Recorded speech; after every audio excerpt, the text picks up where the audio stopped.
And here's something I didn't expect to find. Cast out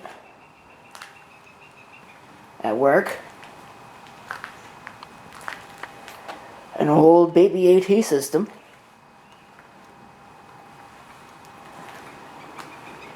Nothing particularly interesting to look at. Got an AMD K6-II sticker on it. 3D now. One of AMD's older technologies. They developed instead of MMX. Other than that, it's just an unassuming beige box. There's nothing really particularly special about. No listed model number. A CSA certification written down in pen, which makes it sound completely legitimate. It looks like an ATA fan and the power supply there. Other than that, just your typical baby AT system. Does have a PS2 mouse. Your video, VGA. It's got an Ethernet card and also USB. Let's put up the cover. So I pulled the two visible screws out of the back here. You can see there's no visible screws anywhere else. Interestingly, this uses fine thread screws as opposed to the typical coarse thread type. I believe those are M3 screws as opposed to the standard 632 that are usually used in a PC. A lot of baby AT cases like this will have a cover that comes off and brings the entire cover with it. I hate that design with a burning passion. This is a much better design and kind of interesting. You can see the top comes off and slides off like that. To reveal more screws. Now this one's missing a screw here. There's a power supply, Carpo brand, whatever that means. KTP-S-230P, so probably 230 watt. And pretty close, 228, but might as well just be a 230. So what I have to do here is I've got to pull this screw out. And this cover is going to fall as soon as I do that. I believe this is another fine thread screw. Yes, that is another fine thread screw that has now fallen into the outer bands of the Kuiper belt. So I'll pull this out and off to reveal the rest of what's inside here. Taking a look-see around, not really much to see, honestly. Just a standard baby AT system. That's not a standard USB card. That's actually a USB breakout intended for use with an Asus motherboard. So I'm kind of surprised that it even works with this, because a lot of the early USB implementations actually had proprietary pinouts. But it looks like this one does not. Just plugs into a standard USB header on the board there. So that's kind of nice to see. It's got what looks like 3 ISA and what is that, 4 PCI? Yeah, it's 4 PCI slots. And also hiding back in there is an AGP slot. You can see it right there. So that's awfully tempting to install an upgrade, but I suppose for now the PCI card's good enough. I'm not sure what it is. And if we take a quick peek, wind charger. It's an ATI card. I see the ATI logo there. The question of the day is, well, it looks like it says Mach 64.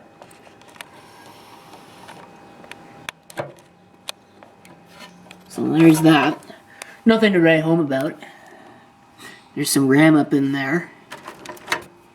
Interestingly, the system's new enough that it's PC-133 only, and it looks like it's only got 2 slots. There might be a third one hiding up there that I can't quite see. This board is actually something of a transitional board, because you'll notice here at the front there's a lot of front panel connections, and you'll also notice, if I can find where the power supply is actually plugged in here, there's a giant glut of cables in the way.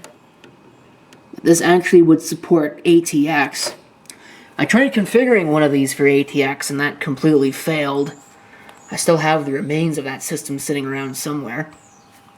There's a floppy drive. Nothing really to write home about, just a standard floppy drive. I'm not sure if it works or anything like that.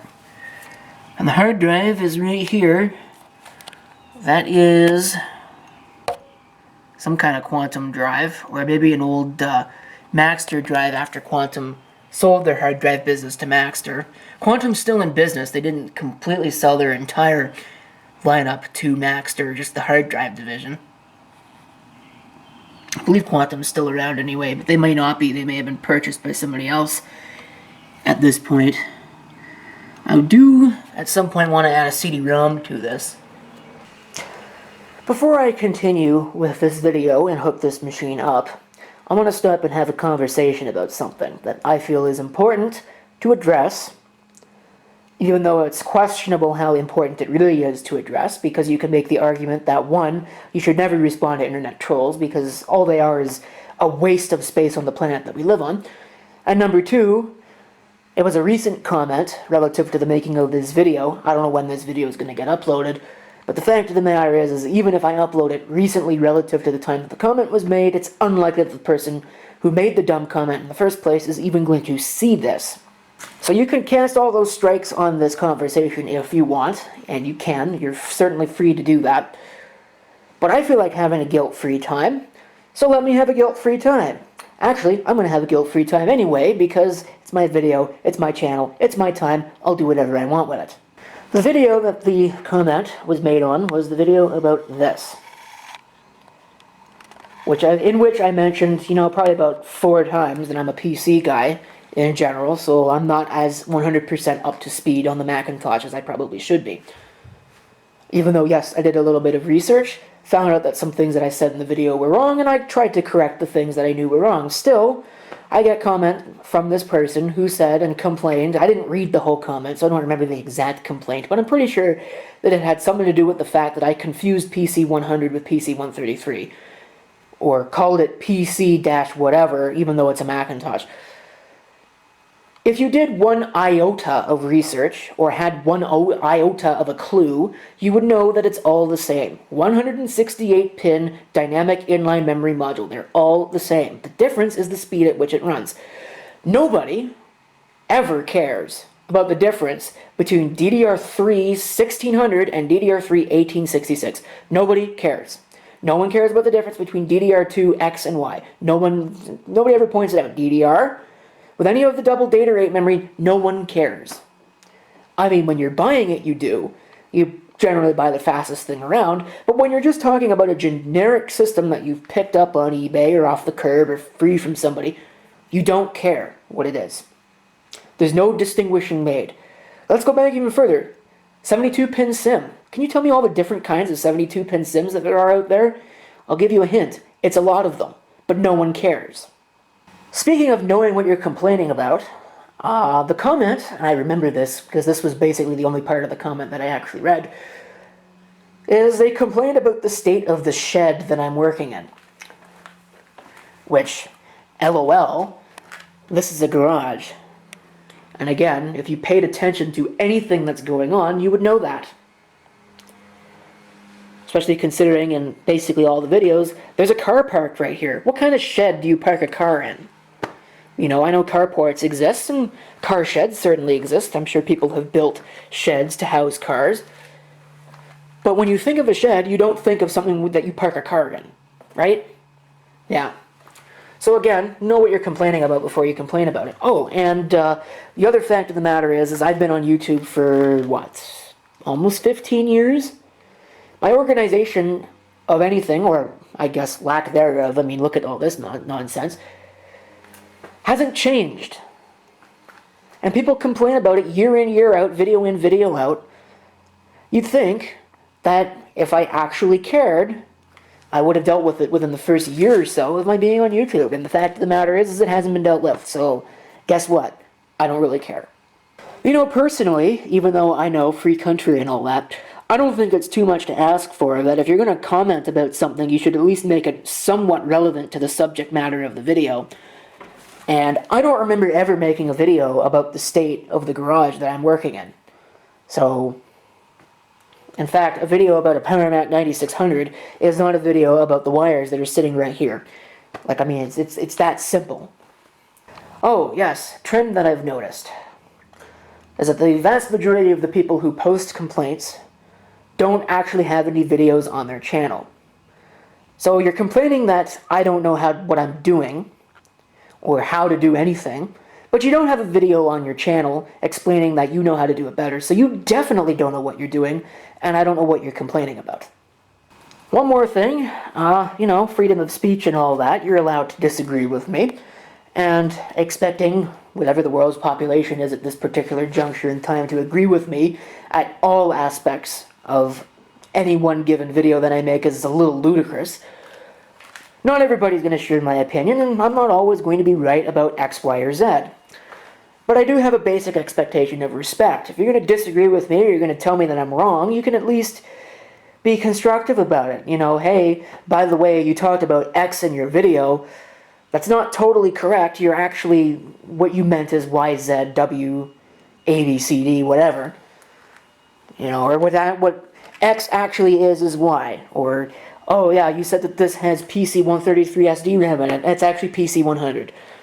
Sure, fine, fair enough. You know, again, like I said in the video that thing, I'm not an expert. Certainly not with that. I'm a PC guy. But to say, you know, your video sucks and you're completely wrong, you actual piece of manure, which is a comment that I have gotten before. I thought that it was funny before probably banning the person that posted it. It's just not going to get posted. Quite frankly, it'll get deleted, or if it gets picked up by some kind of filter, it will not get approved. I'll just delete it. And if it's particularly egregious, you'll get banned. Simple as that. I have a basic expectation that if you want to disagree with me, you can do so respectfully. Very easy to do that. It's very easy to have manners. Oh, and as one last aside, if you get your comment picked up by YouTube's inappropriate comment filter, not only is that really, really funny, it's also really, really difficult to do, and if you do that, you know that you have done something wrong. Alright, enough soapboxing, let's get this thing hooked up and see what it does. Okay, we're hooked up, everything's hooked up. Unfortunately, no shorts to ground. Being an AT system, you see that big thick wire right there is actually carrying power to the front panel of this machine. So if there's a nicked wire, you could have a short to chassis. And when you go to touch your computer, you'll really get yourself lit up. Again, fortunately, none of that going on here. I have the mouse hooked up. I got the keyboard hooked up. It's AT keyboard. I just have this random thing here. This monitor, I hope, is going to actually pick up on the inputs and isn't going to give me a problem. But let's hit the power switch on the front and see what it does. Check it out. Delete to enter setup. There's setup. Enter password. As it turns out, it's actually really easy. And there's where it is. See the battery? That's the jumper that's right beside it. You actually see the motherboard model right there as well, or you could before the camera decided to focus on something else.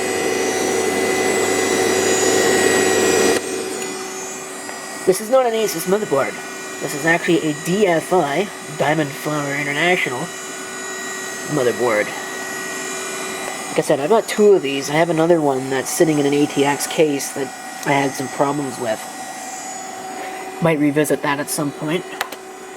But because I dumped all the settings, I'm going to have to reset all these back to where they were.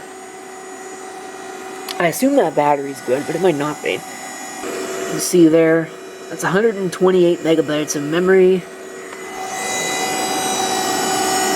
Looks like there's two modules, so there's two 64 megabyte modules in there. This thing could take, I believe, up to a maximum of 384 if you have three 128 megabyte modules. At least that's the official maximum. It may support more. Come in here, virus warning. That was a feature for rudimentary. I wouldn't say that it ever actually helped for anything, but rudimentary virus checking, boot sector, maybe for BIOS, but probably not. I assume that once your BIOS was overwritten to be pretty useless anyway.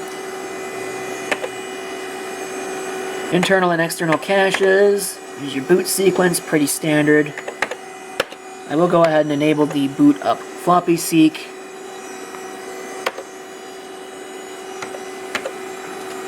This would support ECC memory. I don't believe it's got it installed, and I don't really care for it anyway. There's a memory limit. If you are running OS2, I believe are the two options that you get. OS2, you're limited to 64 megabytes of memory. Presumably there's a reason for that. I've never really run OS2, but there you go. Hard drive smart, I'll turn it on. Some people say it's useless. And then of course there's various shadow for varying ROMs that you might have in your system. Some things didn't take too kindly to that. Chipset features. Potentially some overclocking functionality if you really wanted to do that. And then we have a CPU monitor. It would have been very early days for that.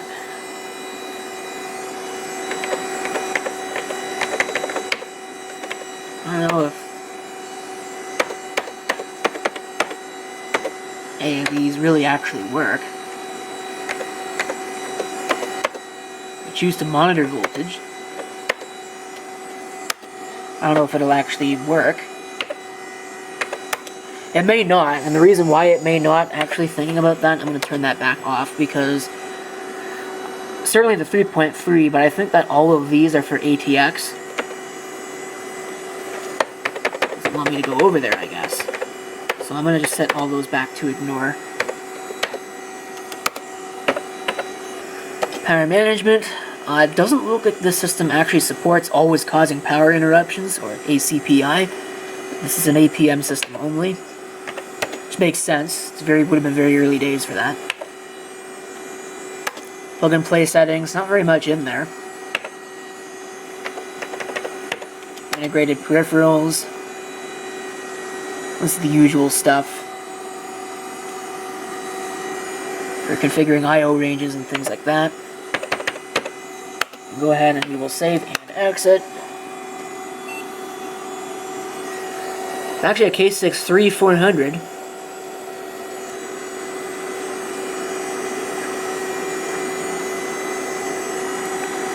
Looks like a 5.1 gigabyte hard drive there. And now we are booting into Windows 98. Oops. My camera battery is about to die.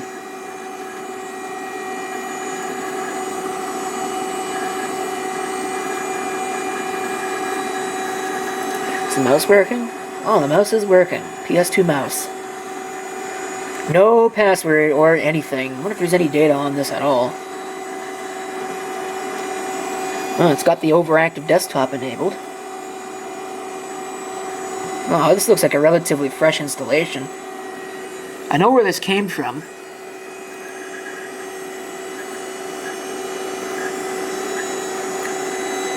Well, not totally fresh. But, you know, fresh enough.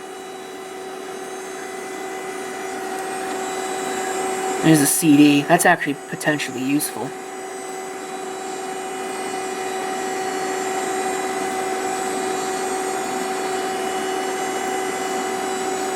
I think that's server data. Nothing really in there.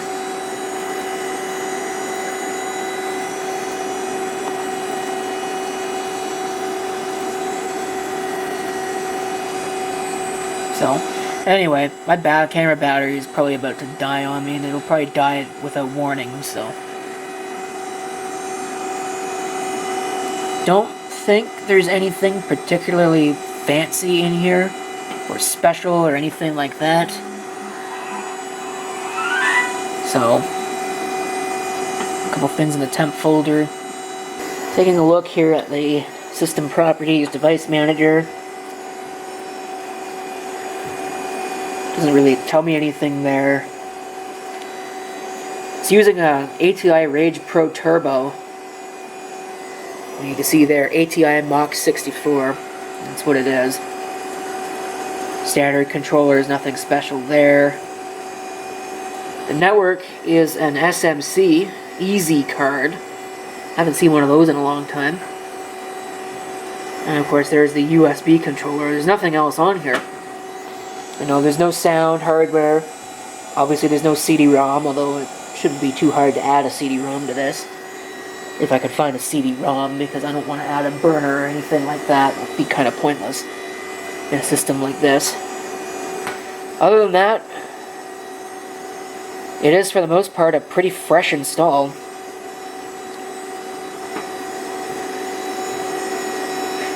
Now, there's an antivirus installer right there. Don't really need that. It's not installed on the machine. So, apparently there was a D drive at some point.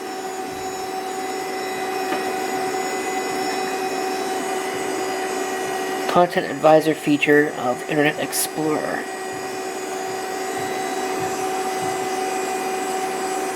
Huh. Oh, that doesn't work, does it?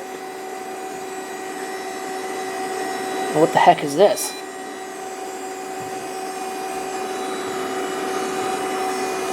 Interesting. Is that Digital Research Gem? That's what that almost looks like. Does the program quit? No, the program doesn't quit. Lego Data from 1993. Of course, there's the Windows disk. That probably takes up a fair amount. Yeah, that's where most of our data is. So across everything else, there's basically nothing, so... Not really worth investigating too much. I can open Idiot Exploiter and see if it's ever been updated. Nope, that's probably never even been run. I can't open up Internet Explorer, it's just that I can't open it up directly. It's actually on IE5. Maybe it's been updated, but I don't think it's ever really been used. Yeah, I don't think it's ever been used, so... Really, that's it. I don't have anything else to talk about with this machine, so at some point I'll put a CD-ROM in it, and I'll probably reinstall Windows 98. I don't think there's any reason for it to get anything else, so... Shut it down, and we'll shut down the video. Thanks for watching. If you have any comments, feel free to leave them below.